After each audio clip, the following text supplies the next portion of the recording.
सोचो, आप एक बहुत बड़े खतरनाक जंगल में अकेले हो। कोई फोन नहीं, कोई मैप नहीं, कोई चाकू नहीं, बस आप और वो जंगल। सूरज डूबता है, अजीब आवाजें आती हैं और सर्वाइवल ही आपका एकमात्र गोल बन जाता है। आपको पानी कहाँ मिलेगा? आप क्या खाओगे? आप खुद को शिकारियों से कैसे बचाओगे? ज्यादातर लोगों के लिए यह एक बुरा सपना है, लेकिन टोनी नाम के एक लड़के के लिए यह असलियत बन गया। 1997 में एक ट्रेजेडी ने टोनी को अफ्रीकन जंगल में धकेल दिया। वो अकेला और डरा हुआ था।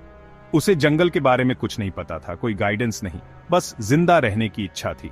इसके बाद जो हुआ वो नुकसान, अडेप्टेशन और नेचर के साथ एक अनोखे कनेक्शन की स्टोरी है। टोनी की जर्नी उन सभी बातों को चैलेंज करती है जो हम ह्यूमन एंड्योरेंस के बारे में सोचते हैं। जैसे आप उसकी स्टोरी सुनते हो, खुद से पूछो, आप जिंदा रहने के लिए क्या करोगे? टोनी की लाइफ एक शांतिपूर्ण अफ्रीकन गांव में शुरू हुई थी, जहां उसे फैमिली और कम्युनिटी का साथ मिला। 1997 में सब कुछ बदल गया। हथियारबंद लोगों ने हमला किया, उसके घर को तबाह कर दिया और उसके सभी प्यारे लोगों को छीन लिया। उस अफरा तफरी में टोनी भागा, डर के मारे। उसे पता नहीं था कि वो कहां जा रहा है। वो जंगल में घुस गया, अपनी जानी पहचानी दुनिया को पीछे छोड़कर। उसके गांव की जानी पहचानी आवाजें फीकी पड़ गईं, उनकी जगह जंगल की अजीब आवाजें आने लगीं। अकेला, भूखा और दुखी, टोनी ने जंगल के खतरों का सामना सिर्फ अपनी इंस्टिंक्ट के साथ किया। जैसे ही रात हुई, असलियत सामने आई। जंगल अब उसकी दुनिया थी। हर परछाई खतरे की निशानी थी। हर आवाज से उसका दिल तेज धड़कता था। टोनी की जंगल में जर्नी शुरू हो चुकी थी। पहले कुछ दिन डर और बेचैनी में गुजरे। टोनी झाड़ियों और खोखले लट्ठों में छिपा रहा, गायब होने की कोशिश कर रहा था। पानी उसकी पहली जीत थी। वो पक्षियों और कीड़ों का पीछा करके झरनों तक पहुंचा और उसने अंजुली में पानी पीना सीखा। भूख लगातार रहती थी। उसने जानवरों को देखा, उनकी नकल करके जो वो खाते थे।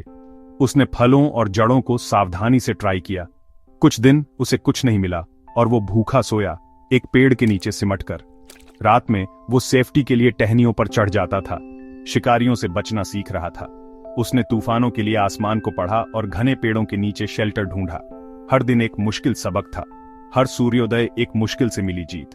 टोनी की इंसानियत फीकी पड़ गई, जैसे सर्वाइवल इंस्टिंक्ट ने उसे ले लिया। वो अब सिर्फ एक खोया हुआ लड़का नहीं था, वो जंगल का एक जीव बन रहा था। जंगल उसे धीरे धीरे शेप दे रहा था। समय के साथ टोनी की सेंसेस लगभग जानवरों जैसी तेज हो गईं। उसने जंगल के सिग्नल्स को पढ़ना सीख लिया था, पक्षियों की आवाजें, जानवरों के निशान, बारिश की खुशबू। उसे पता था कि कौन से कीड़े खाने हैं, किन जानवरों से बचना है और कब शेल्टर ढूंढना है। खतरा हर जगह था, लेकिन टोनी ने सर्वाइवल के लिए एक छठी सेंस डेवलप कर ली थी। उसकी पुरानी लाइफ की यादें फीकी पड़ गईं, उनकी जगह इंस्टिंक्ट और प्रेजेंस ने ले ली। उसने शब्दों में सोचना बंद कर दिया, वो पल पल जी रहा था। टोनी अब कोई बाहरी नहीं था, वो जंगल का एक सच्चा बच्चा था।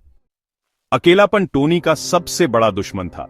वो चिंपैंजियों के एक ग्रुप को देखता था, उनके सोशल बॉन्ड से वो बहुत प्रभावित था। धीरे धीरे उसने उनके बिहेवियर्स की नकल की, दीमकों के लिए लकड़ियों का इस्तेमाल करना, घोंसले बनाना, उनकी आवाजों की नकल करना। चिंपैंजी सतर्क थे, लेकिन टोनी के सब्र का फल मिला। धीरे धीरे उन्होंने उसे एक्सेप्ट कर लिया, खासकर एक देखभाल करने वाली बूढ़ी फीमेल चिंपैंजी ने जो उसकी ग्रूमिंग करती थी। टोनी ने उनसे सीखा क्या खाना है, औजारों का इस्तेमाल कैसे करना है, कैसे साथ रहना है। उसने जेस्चर्स और आवाजों से खेला, खाना ढूंढा और कम्युनिकेट किया। चिंपैंजी उसकी फैमिली बन गए, उसे प्रोटेक्शन और कनेक्शन दिया। जंगल के बीच में टोनी को साथ रहने का दूसरा मौका मिला। वो अब अकेला नहीं था। एप्स के साथ उसका बॉन्ड उसके सर्वाइवल का आधार बन गया। 11 साल तक टोनी एप्स में से एक बनकर रहा, वो इंसान से ज्यादा जानवर बन गया था। 2008 में चिंपैंजियों का स्टडी करने वाले रिसर्चर्स ने ग्रुप में एक अजीब फिगर देखा, एक यंग मैन जो जानवरों जैसी फुर्ती से चलता था। उन्हें एहसास हुआ कि उन्हें वो लेजेंडरी जंगल बॉय मिल गया है। टोनी इंसानों से डरा हुआ था, सेफ्टी के लिए अपने चिंपैंजी फैमिली के पास भाग गया। रिसर्चर्स धीरे धीरे पास आए, खाना छोड़कर और धीरे से बोलते हुए उसका विश्वास जीतने की कोशिश कर रहे थे। आखिरकार वे उसे जंगल से बाहर ले आए। टोनी के लिए यह अपहरण जैसा लगा, उसे उसके एकमात्र घर और फैमिली से छीन लिया गया था। इंसानी दुनिया बहुत ज्यादा थी, कपड़े, पका हुआ खाना, भाषा, सब कुछ अजीब था। वो इंसानियत के पास वापस आ गया था, लेकिन सबसे मुश्किल जर्नी अभी शुरू हो रही थी। टोनी को अब फिर से इंसान बनने की चुनौती का सामना करना था। टोनी का सोसाइटी में वापस आना एक स्ट्रगल था। उसे बिस्तर, टॉयलेट या कांटे का इस्तेमाल करना नहीं आता था। उसकी इंस्टिंक्ट अभी भी जंगली थी। थेरेपिस्ट्स ने धैर्य से काम किया, उसे भाषा और बेसिक स्किल्स को फिर से सीखने में मदद की। शुरू में वो गुर्राने और जेस्चर्स से कम्युनिकेट करता था, लेकिन धीरे धीरे शब्द वापस आ गए। जंगल ने उसे कभी नहीं छोड़ा, उसे बाहर और जानवरों के साथ आराम मिलता था। बुरे सपने और जंगली बिहेवियर्स बने रहे, लेकिन उसके केयर गिवर्स ने उसे अपने पास्ट को इंटीग्रेट करने में मदद की। समय के साथ टोनी ने पढ़ना, लिखना, लोगों से जुड़ना सीखा। वो रेजिलियंस का सिंबल बन गया, एक ऐसी दुनिया में अडेप्ट कर रहा था जिसे वो भूल गया था। टोनी अब सिर्फ जंगल बॉय नहीं था, वो एक नई लाइफ बना रहा था, एक एक दिन करके। जैसे टोनी एडजस्ट हुआ, उसे एहसास हुआ कि उसकी स्टोरी दूसरों को इंस्पायर कर सकती है। मदद से उसने अपनी ऑटोबायोग्राफी जंगल बॉय लिखी, जो एक इंटरनेशनल सेंसेशन बन गई। एक डॉक्यूमेंट्री भी आई जिसने लाखों लोगों के लिए उसकी जर्नी को जिंदा कर दिया।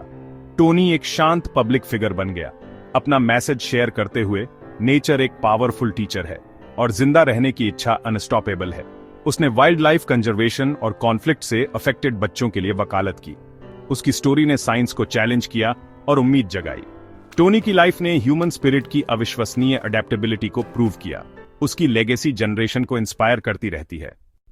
टोनी की जर्नी सर्वाइवल से कहीं ज्यादा है, ये ह्यूमन स्पिरिट का एक प्रमाण है।